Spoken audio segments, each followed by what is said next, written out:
రైతులకు అండగా ఉంటాం, ధాన్యానికి కనీస మద్దతు ధర కల్పిస్తాము, కానీ రైతులు దళాలను ప్రోత్సహించవద్దని సూచించారు పౌర సరఫరాల శాఖ మంత్రి నాదెండ్ల మనోహర్. కృష్ణా జిల్లాలో పర్యటించిన ఆయన పామర్రు, గుడివాడ నియోజకవర్గాల్లో రోడ్లపై ఆరబోసిన ధాన్యపు రాశులను పరిశీలించారు. రైతులతో మాట్లాడుతూ ఇబ్బందులు లేకుండా ధాన్యం కొనుగోలు ప్రక్రియ జరుగుతోందంటూ భరోసా ఇచ్చారు. ఆ తర్వాత మీడియాతో మాట్లాడుతూ వాతావరణ మార్పులతో 40 రోజుల పాటు జరగాల్సిన ప్రక్రియ 4 రోజుల్లో చేయాల్సి వస్తుంది. రైతులకు మద్దతుగా అధికార యంత్రాంగం అంతా రాత్రిబౌల్లో కష్టపడుతుంది. వాతావరణ మార్పులతో రైతులకు మేలు చేకూర్చేలా ధాన్యం విక్రయాల్లో అనేక సంస్కరణలు తీసుకొచ్చామన్నారు. రాష్ట్రంలో ధాన్యం కొనుగోలు ప్రతి జిల్లా నుంచి వస్తున్న సమాచారం మేరకు రైతులకి ఉపయోగపడే విధంగా పౌర సరఫరా శాఖ నుంచి మేము చేసిన అనేక సంస్కరణలు ప్రతి రైతుకి ఒక భరోసా నింపే విధంగా క్షేత్రస్థాయిలో గతంలో వాళ్ళు పడిన ఇబ్బందులు ఇంకెప్పుడు అటువంటి పరిస్థితులు రాకూడదనే ఉద్దేశంతో అనేక సంస్కరణలు తీసుకొచ్చి రైతులను ఆదుకోవడానికి గౌరవ ముఖ్యమంత్రి గారు చంద్రబాబు నాయుడు గారు, అదేవిధంగా ఉప ముఖ్యమంత్రి గారు పవన్ కళ్యాణ్ గారు ఇచ్చిన సూచనలతోటి రాష్ట్ర వ్యాప్తంగా అనేక కార్యక్రమాలు చేసుకుంటూ వస్తున్నాం. అందులో ప్రధానంగా గతంలో రైతులు ఫలానా మిల్లికే వెళ్ళి అమ్మాలి అనే ఒక కండిషన్ ఉండేది. దాన్ని తొలగించి ఈసారి రైతుకే మేము ఆ వెసులుబాటు కల్పించాం. ఏ ప్రాంతంలో వాళ్ళకి ఆ అందుబాటులో ఉండే విధంగా రైస్ మిల్ ఏది నచ్చితే ఆ రైస్ మిల్కే తీసుకువెళ్ళి వీళ్ళు ధాన్యం అమ్మే విధంగా ఒక వెసులుబాటు అందించడం జరిగింది. అదేవిధంగా రైతు సహాయ కేంద్రాలు ఏవైతే ఏర్పాటు చేశామో అన్ని రైతు సహాయ కేంద్రాల్లో కూడా వాతావరణాన్ని దృష్టిలో పెట్టుకుని అనుకోకుండా తుఫాను వస్తుందనే ఒక సమాచారం ఉంది కాబట్టి ఇంకా పూర్తి స్థాయిలో దాని దారి మనకి ఇంకా నిర్ధారించలేం. బహుశా రేపు సాయంత్రానికి కొంచెం క్లారిటీ వస్తుంది. వాతావరణాన్ని దృష్టిలో పెట్టుకుని గౌరవ ముఖ్యమంత్రి గారి సూచనల మేరకు నిన్న ఇవాళ ఈ 4-5 జిల్లాల్లో కొన్ని మార్పులు తీసుకొచ్చాం. మన రైతులందరూ కూడా దాన్ని ఉపయోగించుకోవాలి. మిల్లర్లు కూడా ఈ సూచనల్ని గమనించాలి. ముఖ్యంగా అదేంటంటే తేమ శాతం ఏదైతే 17% అని గతంలో అన్నామో దాన్ని ఈ రోజున 24 నుంచి 25% వరకు తేమ శాతం ఉన్నా కూడా కొనుగోలు చేయమని అధికారులు యంత్రాంగం అందరికీ కూడా ఈ సమాచారం అందించి అప్రమత్తం చేయడం జరిగింది. ప్రధానంగా హడావుడిగా రైతులు పాపం ఎప్పటికప్పుడు మెషిన్లు దొరకగానే పొలాల్లో కటింగ్ అవగానే తీసుకొచ్చి వాళ్ళు పడుతున్న ఇబ్బందులు చూసి ప్రస్తుతం ఉన్న వాతావరణ పరిస్థితుల్లో వాటిని ఎండబెట్టలేకపోతున్నారు. కాబట్టి కొంచెం తేమ శాతం ఎక్కువ ఉన్నా కూడా ఆ వెసులుబాటు కల్పించి ఖచ్చితంగా కేవలం 5 కిలోలు తరుగు తీసుకుని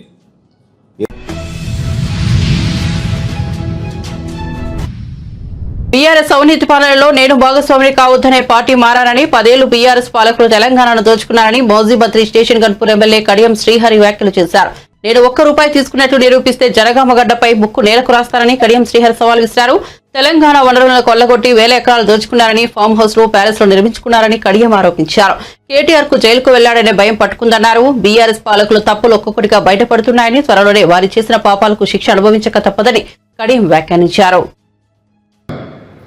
చెప్పుకునే ప్రయత్నం చేసినప్పుడు కూడా దాన్ని విమర్శించే ప్రయత్నం చేస్తున్నారు. ఒక మాటలో చెప్పాలంటే బీఆర్ఎస్ పార్టీకి చెందిన పెద్దలు ఎందుకు తొందరపడుతున్నారో నాకు అర్థం కావడం లేదు. ఈ ప్రభుత్వానికి ఇంకా 4 సంవత్సరాలు పాలన చేసే అవకాశం ఉన్నది. ప్రజలు ఆ అధికారం ఇచ్చారు. 4 సంవత్సరాల సమయం ఉండగానే సంవత్సరం దాటక ముందే ఏ రకంగా గగ్గోలు పెడుతున్నారో, ప్రతి చిన్న విషయానికి ఏ రకంగా గందరగోళం సృష్టిస్తున్నారో, ఏ రకంగా అధికారుల పైన దాడి చేయడానికి ప్రజలను రైతులను రెచ్చగొడుతున్నారో దయచేసి మా కాంగ్రెస్ పార్టీ కుటుంబ సభ్యులందరూ కూడా ఆలోచించాలని చెప్పి నేను ఈ సందర్భంగా కోరుతున్నాను. ప్రజలు కూడా దీన్ని గమనించాలని చెప్పి నేను ఈ సందర్భంగా కోరుతున్నాను. అనేక ఉద్యోగ నియామకాల కొరకు నోటిఫికేషన్లు ఇచ్చి ఆ ప్రక్రియను పూర్తి చేయకుండా నిరుద్యోగులను గందరగోళానికి గురి చేస్తే అధికారంలోకి వచ్చిన వెంటనే ఆ నియామకాల ప్రక్రియకు సంబంధించిన పూర్తి సమాచారాన్ని తీసుకొని ఆ ప్రక్రియను పూర్తి చేసి కొత్తగా ఉపాధ్యాయ నియామకాల కొరకు నోటిఫికేషన్ ఇచ్చి పరీక్షలు నిర్వహించి వాళ్ళకు కూడా నియామక పత్రాలు ఇచ్చి ఈ 11 నెలల కాలంలో, ఈ సంవత్సర కాలంలో ఈ రాష్ట్రంలో 50,000 మంది నిరుద్యోగులకు ఉద్యోగ నియామక పత్రాలు ఇచ్చింది తెలంగాణ ప్రభుత్వం అని చెప్పి ఈ సందర్భంగా తెలియజేస్తున్నాను. దేశంలో ఎక్కడైనా ఏ రాష్ట్రమైనా ఒక సంవత్సరంలో ఒక క్యాలెండర్ ఇయర్లో 50,000 ఉద్యోగ నియామకాలు ఇచ్చిందని అడుగుతున్నాను. మేమే నోటిఫికేషన్లు ఇచ్చినాం, మరి గాజులు కాసినావా? నోటిఫికేషన్లు ఇచ్చి ప్రక్రియను పూర్తి చేసి ఎందుకు ఉద్యోగాలు ఇవ్వలేదని నేను అడుగుతున్నాను. నువ్వు ఎందుకు ఇవ్వలేదు ఉద్యోగాలు? ఎందుకు నీకు మాత్రం ఉద్యోగాలు ఉంటే సరిపోతాయి అనుకున్నావు, నిరుద్యోగులకు ఉద్యోగాలు ఇవ్వాలనే ఆలోచన రాలేదు. అంటే నిరుద్యోగులకు ఉద్యోగాలు ఇస్తే మా మాట వినాలనే ఉద్దేశంతో, ఒక నియంతృత్వ ఆలోచనతో, ఒక నియంత ఆలోచనతో అవన్నీ పెండింగ్లో పెడితే రాగానే ఆ ప్రక్రియ అంతా పూర్తి చేసి 50,000 ఉద్యోగాలు ఇచ్చిన చరిత్ర కాంగ్రెస్ ప్రభుత్వానికి అనే విషయం వాస్తవం కాదని నేను అడుగుతున్నాను. ప్రభుత్వంతో తమ పరువుతో విద్యుత్ ఒప్పందం చేసుకోవడంపై తప్పుడు ప్రచారం చేస్తూ తన పరువుకు భంగం కలిగిస్తున్న టీడీపీ ఈనాడు ఆంధ్రజ్యోతి సంస్థలపై 100 కోట్ల పరువు నష్టం దావా వేస్తున్నట్లు మాజీ మంత్రి వైఎస్ జగన్ తెలిపారు. తాడేపల్లిలో నిర్వహించిన మీడియా సమావేశంలో ఆయన మాట్లాడుతూ ఈ విషయాన్ని ఆయన చెప్పారు. అదాన్ని తనకు భారీ మొత్తంలో లంచం ఇచ్చినట్లు ఎక్కడా పేరు ప్రస్తావించకపోయినా ఉద్దేశపూర్వకంగా దుష్ప్రచారం చేస్తున్నారని ఆయన మండిపడ్డారు. ఆంధ్రప్రదేశ్ చరిత్రలో నిలిచిపోయే అత్యంత చౌకైన విద్యుత్ ఒప్పందంపై బురద చెల్లుతూ రాతలు రాయడం ఆశ్చర్యం కలిగిస్తోందని జగన్ అన్నారు. చంద్రబాబు హయాంలో చేసుకున్న విండ్, సోలార్ పవర్ ఒప్పందాలతో ఏపీకి అదనపు భారం పడిందని జగన్ చెప్పుకొచ్చారు. చంద్రబాబు పీపీఏల వల్ల రాష్ట్రంపై 2,000 భారం పడిందని ఆయన ఆరోపించారు. అదనంగా 3.14 కట్టాల్సి వచ్చిందని జగన్ పేర్కొన్నారు. 2021 సెప్టెంబర్ 15న సెకీ నుంచి తియ్యటి కబురుతో కూడిన లేఖ వచ్చిందన్నారు. తమ ప్రభుత్వ చర్యల్ని ప్రశంసిస్తూ రైతుల విషయంలో ప్రదర్శిస్తున్న ప్రత్యేక శ్రద్ధను సెకీ అభినందించిందన్నారు. మరోవైపున మనం తీసుకొచ్చిన సంస్కరణలు ఈరోజు కళ్ళ ఎదుటే నీరు గారిపోతా ఉన్న పరిస్థితులు ఈరోజు కనిపిస్తూ ఉన్నాయి. ఎప్పుడూ కూడా రాష్ట్రంలో జరగని విప్లవాత్మక మార్పులు తీసుకురాగలిగాం. ఇంతకుముందు సాధ్యమేనా ఇలాంటి మార్పులు అని అనిపించే పరిస్థితి నుంచి ఇలాంటి గొప్ప మార్పులు సాధ్యము అని చెప్పి చేసి చూపించగలిగాం. మేము తీసుకొచ్చిన ప్రతి మార్పు కూడా నా 3,648 కిలోమీటర్ల పాదయాత్రలో చూసిన కష్టాలను, తెలుసుకున్న విషయాలను, వాటికి సొల్యూషన్స్ ఇచ్చే విధంగా మా ప్రభుత్వంలో ప్రతి అడుగు కూడా మేము సొల్యూషన్స్ ఇచ్చే విధంగానే అడుగులు వేశాం. ఆ సొల్యూషన్స్ ఇచ్చే క్రమంలో ప్రతి రంగంలోనూ ఒక రెవల్యూషన్ తీసుకురాగలిగాం. ఆ సొల్యూషన్స్ ఇచ్చే క్రమంలో ఇది సాధ్యం అవుతుందా అనే పరిస్థితి నుంచి సాధ్యం చేసి చూపించగలిగాం. ఎప్పుడు ఊహించని మార్పులు తీసుకురాగలిగాం. డెలివరీ మెకానిజంలో లంచాలు లేకుండా, వివక్ష లేకుండా అసలు గ్రామాలలో ఏదైనా ప్రభుత్వ పథకాలు ఇవ్వగలుగుతామా, ఇవ్వడం సాధ్యమేనా అని అనిపించే పరిస్థితి నుంచి లేదు ఇది సాధ్యమే అని చెప్పి గ్రామ స్వరాజ్యాన్ని తీసుకొచ్చాం. ప్రతి గ్రామంలోనూ సచివాలయ వ్యవస్థ, ప్రతి 50-60 ఇళ్లకు వాలంటీర్ వ్యవస్థ, లంచాలు లేకుండా, వివక్ష లేకుండా ప్రతి పథకము.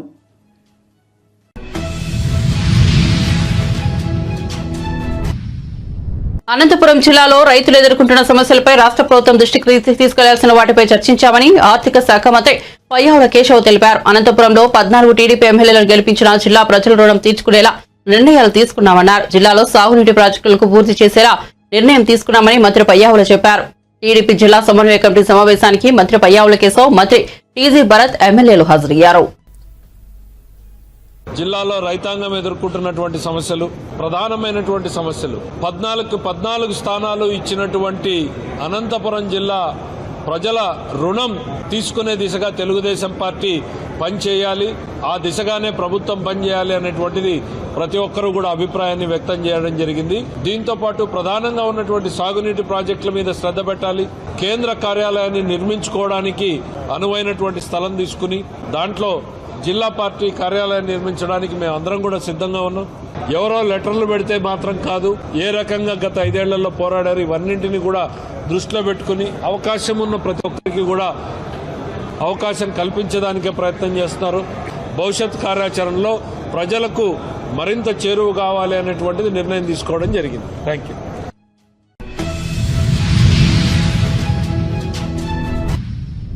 పై FTL బఫర్ జోన్ పరిధిలో అనుమతులు ఉన్న ఇండ్ల కూల్చాం, కొత్తవి మాత్రమే కట్టనివ్వమని సీఎం రేవంత్ రెడ్డి హైడ్రా కమిషనర్ రంగనాథన్ లకు చెబుతున్నారని, మరి ఇప్పటి వరకు హైడ్రా కూల్చిన పేదల ఇళ్ల సంగతేంటని బీఆర్ఎస్ మాజీ మంత్రి హరీష్ రావు ప్రశ్నించారు. తెలంగాణ భవన్లో మీడియాతో మాట్లాడారు. కనీసం పుస్తకాలు తెచ్చుకుంటానని పసిపిల్లల మీద కూడా కనికరం లేకుండా హైడ్రా ఇళ్లను కూల్చిందని, ఆ పాపానికి బాధ్యులెవరని, చేసిన అన్యాయానికి ఎవరికి శిక్ష వేయాలో చెప్పాలని నిలదీశారు. కోర్టు మొటిక్కాయలు వేస్తే మీరు నిర్ణయం మార్చవచ్చని, హైడ్రా బాధితులు పడిన బాధ ఎలా తీరుస్తారని, కూల్చిన పేదల ఇళ్లకు పరిహారం చెల్లించాల్సిందేనన్నారు. మూసీ పరిధిలో కూడా చట్టం చూసుకోకుండా పార్లమెంటును తప్పుదోవ పట్టించి దుండగుడుకు చర్యలతో రేవంత్ రెడ్డి పేదల ఇళ్లను కూర్చే దేశంలో రాష్ట్రం పరువు తీస్తాడని, పేదల ఉసురు పోసుకున్నారని విమర్శించారు. భూసేకరణ అధికారి దెన్ వాటన్నిటిని కూడా సార్ట్అవుట్ చేసి మరొక 30 రోజుల సమయాన్ని ఇస్తూ పీడీ నోటిఫికేషన్ ఇవ్వాలి.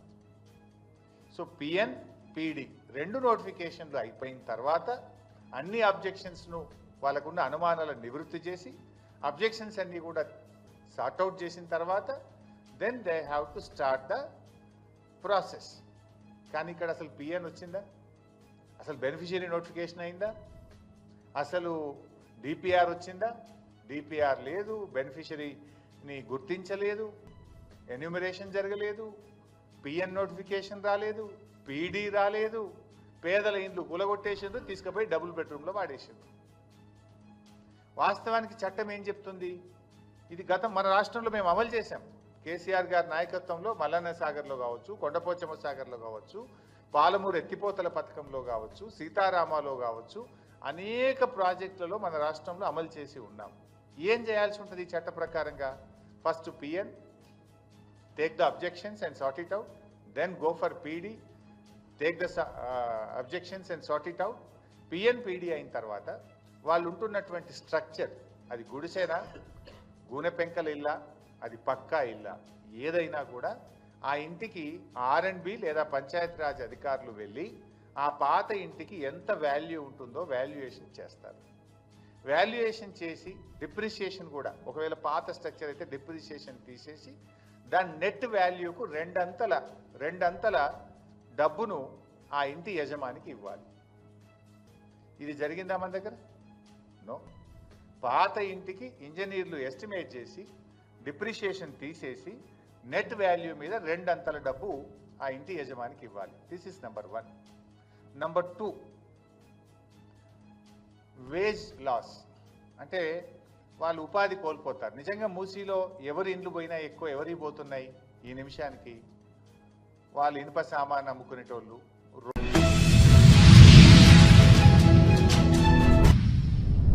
నిర్మల్ జిల్లా దిలావర్పూర్లోని ఇథనాల్ పరిశ్రమ విషయంలో లేనిపోనివి సృష్టించవద్దని బీఆర్ఎస్ నేత మాజీ మంత్రి తలసాని శ్రీనివాస్ యాదవ్ అన్నారు.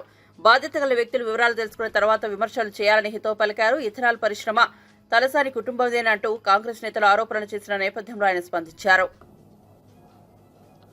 రోడ్ల మీదకి వచ్చిండ్రు,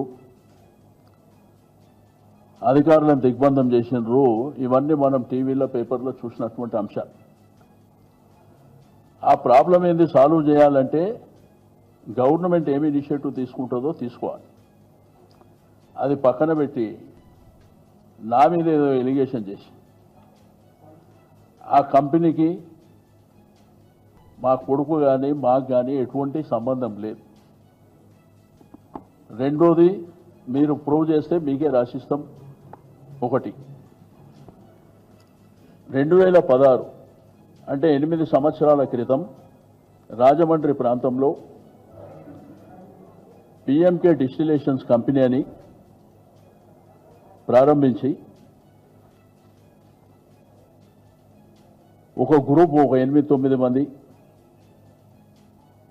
వాళ్ళు ఒక కంపెనీ పెట్టాలనేటువంటి సంకల్పంతో అక్కడ స్టార్ట్ చేశారు. అప్పుడే వాళ్ళు డైరెక్టర్స్ ఎవరు ఉండాలి అవన్నీ డిసైడ్ చేశారు.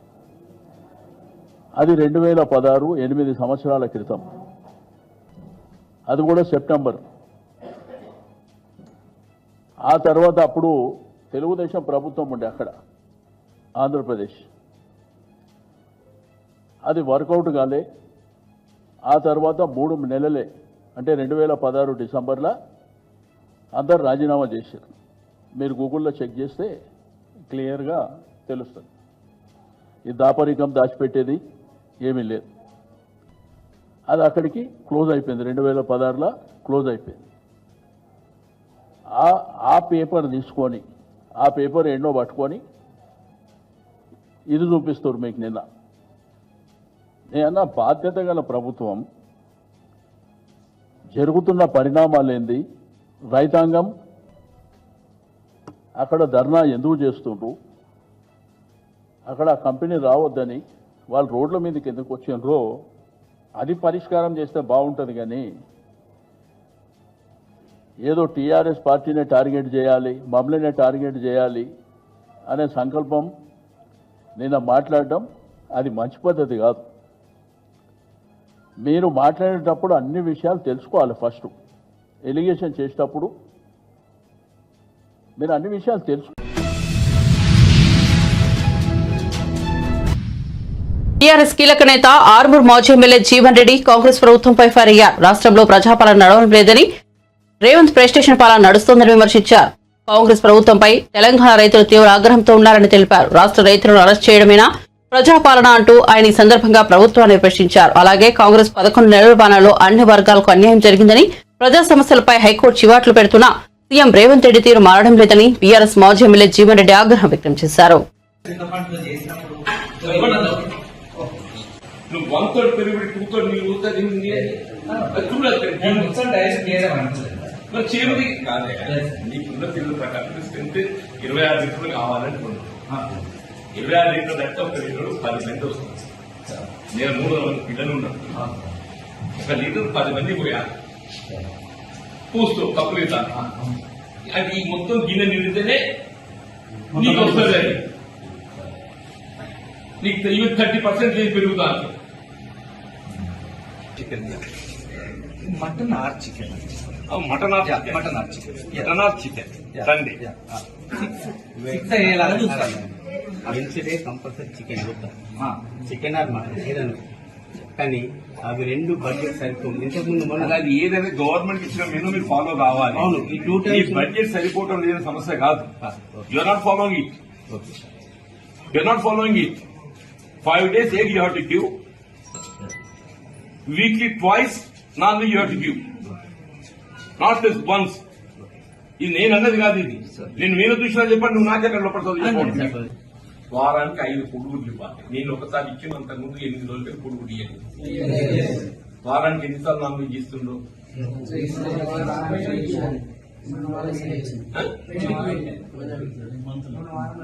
మొన్న వారం పెట్టలేదు. అదే ఈ మంత్లో ఒకసారి ఇచ్చారు. అది 40th రావుందా తర్వాత ఎడబాయింది సార్. 40th నవంబర్ తర్వాత నాన్ వెజ్ ఇవ్వలేదు. They are telling not me. 40th November ఇచ్చిన తర్వాత నాన్ వెజ్ ఇవ్వలేదు. వాళ్ళే చెప్తుంది. నేను చెప్తున్నాను. ఇబ్బంది కూడా సంబంధించిన ప్రయత్నం ఎందుకు చేస్తారా? నెక్స్ట్ వీక్ అంటుండి ఇచ్చేది. నెక్స్ట్ అది 14 నవంబర్ తర్వాత మళ్ళీ ఇవ్వలేదని చెప్తున్నా. వాళ్ళే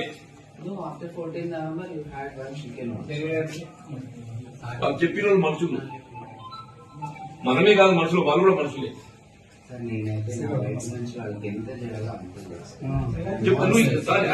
you're trying to do justice but అది సరిపోతలే. వదిలేసే బాబా ఎందుకు ఎక్స్ప్లెనేషన్.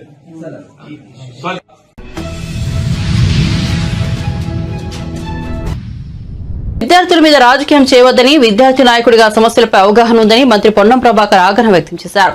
సిద్దిపేటలో మంత్రి పొన్నం ప్రభాకర్ పర్యటించారు. జ్యోతిబాబులే గురుకులాన్ని జిల్లా కలెక్టర్ మనోజ్ అరుదతో కలిసి ఆకస్మిక తనిఖీ చేశారు. కిచెన్ ఆహార పదార్థాలను పరిశీలించి సిబ్బందికి పలు సూచనలు చేశారు. అనంతరం మంత్రి మాట్లాడుతూ విద్యార్థులతో మాట్లాడే సమస్యలు తెలుసుకుని పరిష్కరించాలని అధికారులకు ఆదేశించారు. తెలంగాణ గురుకులాలు హాస్టళ్లలో గతం కంటే మెరుగైన విధంగా వసతులు ఉన్నాయని తెలిపారు. గురుకులాలు హాస్టళ్ల పర్యవేక్షణ కోసం జిల్లా కలెక్టర్లు, అడిషనల్ కలెక్టర్లు, శాఖల అధికారులతో కమిటీ వేస్తున్నామన్నారు. అన్నీ జరుగుతున్నాయి. పొద్దున ఏదో ఎవడో ఒక్కటి ఫుడ్ పాయిజన్ వంట చేయకపోతే మొత్తం గవర్నమెంట్ అంతా బ్లడ్ చేసి పారిస్తున్నాం, తప్పు చేస్తున్నాం, ఎవరు పట్టించుకోవడం లేవని జరుగుతుంది. నిజంగా అట్లా జరుగుతుంది చెప్పు. అంటే ఊరికే మెహర్బానీ అవసరంలే గవర్నమెంట్లో. తెలంగాణ వ్యాప్తంగా ఉన్నటువంటి social welfare, SC, ST, BC, minority residential schools మరియు గురుకులాల్లో గతం కంటే మెరుగైన విధంగా ఉండే విధంగా అనేక రకాల చర్యలు ప్రభుత్వం తీసుకుంటుంది. రేవంత్ రెడ్డి గారి నాయకత్వంలో, బట్టి విక్రమార్క గారి నాయకత్వం. ఏదైనా ఎక్కడైనా ఇబ్బంది ఉంటే ఆ నేరుగా ప్రిన్సిపాల్లను కానీ అక్కడ ఉండబడేటువంటి అధికారులను ప్రభుత్వం దృష్టికి తెమ్మని చెప్పి కోరుతాను. జిల్లా కలెక్టర్ల దృష్టికి తెమ్మని విజ్ఞప్తి ఇంతకుముందు చేయడం జరిగింది.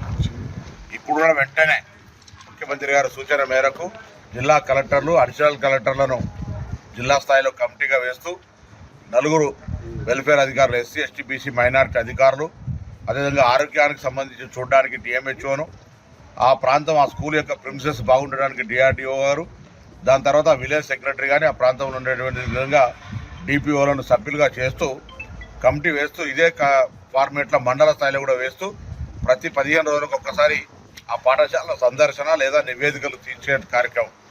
ఎక్కడ ఫుడ్ పాయిజన్ అవకాశం లేకుండా కిచెన్ కానీ శానిటేషన్ కానీ అన్ని రకాలు చూడమని చెప్తాను. దాంతో పాటుగా ఇప్పటికే మేము మెస్ ఛార్జీలు, కాస్మెటిక్ ఛార్జీలు పెంచబడ్డాయి. ఫుడ్ మెనూ అందరూ మార్చుకోవాల్సిందే. ఫుడ్ మెనూ మారినాక అవసరమైతే ఒక పేరెంట్స్ కమిటీ పెట్టి వాళ్ళ ముందు దీన్ని పెట్టి నేను పేరెంట్స్ కూడా కోరుతా ఉన్నా, పిల్లలకు ధైర్యం ఇవ్వండి. సమస్యలు ఉంటే తల్లిదండ్రుల ద్వారా కూడా ప్రభుత్వం దృష్టికి తేవడానికి అవకాశం ఉంది. ప్రభుత్వం విద్యకు అన్ని రకాల ఎక్కడ కూడా ఎంత ఇబ్బంది ఉన్నా ఎటువంటి సమస్య రాకుండా చూసేటువంటి ప్రయత్నం చేస్తూ ఉంది. కాబట్టి దీని మీద కూడా రాజకీయం చేసే విధంగా 10 సంవత్సరాల అధికారం ఉన్న కిరాయిలు ఇవ్వలేక, మెస్ ఛార్జీలు ఇవ్వలేక, నిత్యం సరఫరా చేసిన ఫుడ్ సప్లయర్ కూడా పేమెంట్ లేని పరిస్థితుల నుంచి ఇవాళ వాటన్నింటినీ స్ట్రీమ్లైన్ చేస్తూ ఉన్నాం. భవిష్యత్తులో గ్రీన్ ఛానల్ ద్వారా పేమెంట్స్ చేస్తాం, క్వాలిటీ ఆఫ్ ఫుడ్ ఇస్తాం, వాళ్ళకి సంబంధించిన అన్ని రకాల బట్టలు, పుస్తకాలతో సహా అన్ని రకాల టీచింగ్ రిక్రూట్మెంట్ చేసినాం. సో వీటన్నిటి ద్వారా మేము ఎప్పుడు కూడా కన్సర్న్ ఉన్నాం. Don't do politics on children's.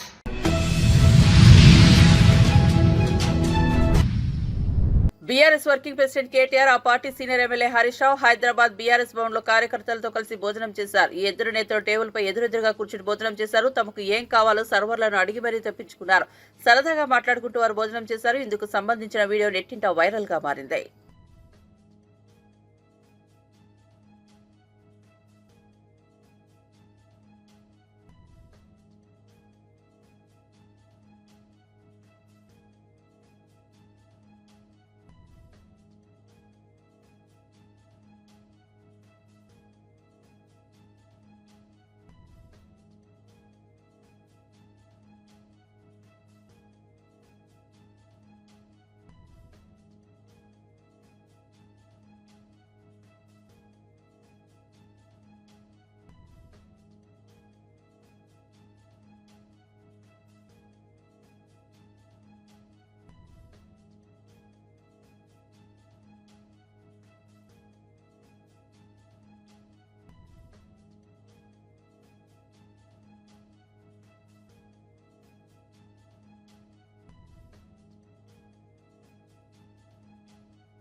Jagtial జిల్లా వెల్గటూర్ బస్టాండ్ వద్ద ప్రయాణికులు అధికంగా బస్సు ఎక్కడంతో డ్రైవర్ ఆగ్రహం వ్యక్తం చేశారు.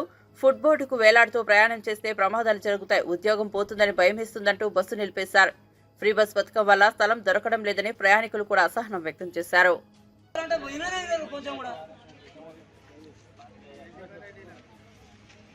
10 నిమిషాలు అయితే ఇంకో బస్సు వస్తుంది కదా, ఎందుకు అట్టుగా ఎగబడెక్కుతారు? ఈ బస్సు ఇంకో బస్సు రాదా? ఇదే బస్సు కావన్నా? ఒక 10 నిమిషాలు అయితే ఇంకో బస్సులో కూర్చొని పోవచ్చు.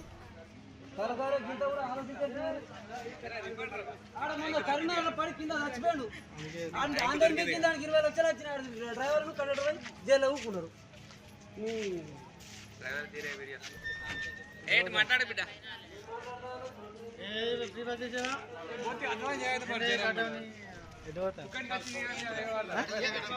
నేనాట పోవాలి, ఇజ్జత్ పోతాను.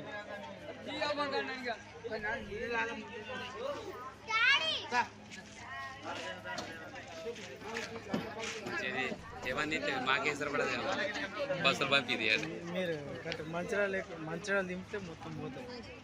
ఇలా ఇంకో బస్ వస్తాయి. కాలు కింది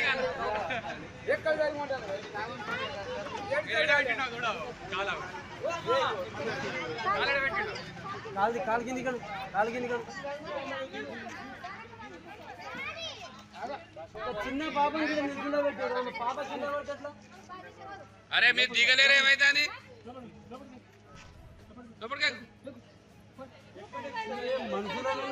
ఏమనుకున్నారా అసలు?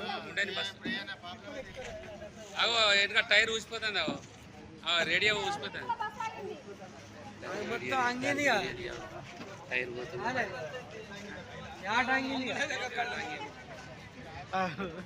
ఆట ఇడుతుంది. మొత్తం అది బటన్ టైర్. నాకు అర్జెంట్ ఉన్నది. అది మరి కిందమని చెప్తాను. ఫినాయిల్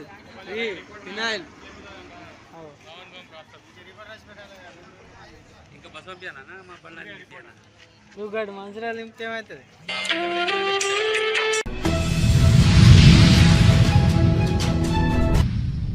నైరుతి బంగాళాఖాతంలో కొనసాగుతున్న తీవ్ర వాయుగుండం ఉత్తర వాయువు దిశగా గంటకు 12 కిలోమీటర్ల వేగంతో కదులుతూ ట్రింకోమలికి తూర్పుగా 110 కిలోమీటర్లు, నాగపట్నానికి ఆగ్నేయంగా 350 కిలోమీటర్లు, పుదుచ్చేరికి ఆగ్నేయంగా 450 కిలోమీటర్లు, చెన్నైకి ఆగ్నేయంగా 500 కిలోమీటర్ల దూరంలో కేంద్రీకృతమైందని విశాఖ వాతావరణ శాఖ తుఫాన్ హెచ్చరిక కేంద్రం తెలిపింది. ఇక బుధవారం సాయంత్రం తుఫాన్గా బలపడింది.